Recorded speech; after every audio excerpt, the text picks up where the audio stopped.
Okay. So I know I'm looking tired. I'm feeling tired. It's been a long shift.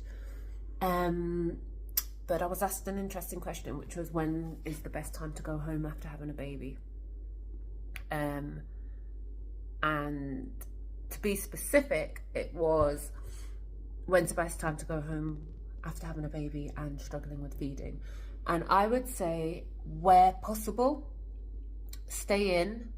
You know, you've had the baby today, you don't have to leave 5 hours later, especially if it's your first baby and you do want to breastfeed. You're not going to stay to become perfect at breastfeeding, and I think that's important. But you want to stay long enough to know what is a good latch, um, what you're doing right, what it looks like when it's wrong, so you know when to correct it. Because you're going to have, and I say this all the time, good hours and bad hours, good feeds and bad feeds. But the key thing is knowing when things are going wrong so you can change it quickly. Sorry, I need to blow my nose.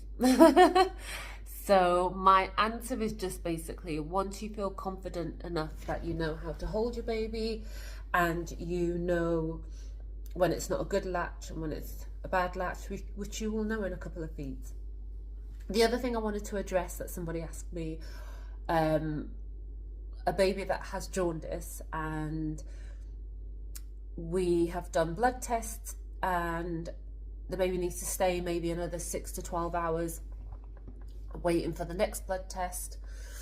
But you really want to go home. So you get the blood test, the last one that you're waiting for, and baby is below treatment line, but it's not like a lot below treatment line. And we kind of say to you, it would be best if you stay another night, get more feeding support. Let's really make sure we can get these jaundice levels down as low as possible. I know you want to go home. I don't blame you. I want to go home after a long shift.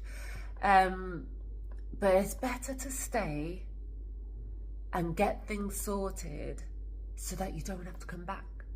Because that tends to happen a lot sometimes. People leave when baby is well enough to leave, mum is well enough to leave, everyone's well enough to go, but really and truly we've said to you we want you to stay.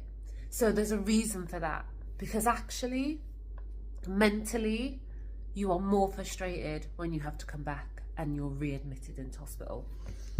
So I hope that helps for anyone listening, but definitely for the ones who asked me that question recently.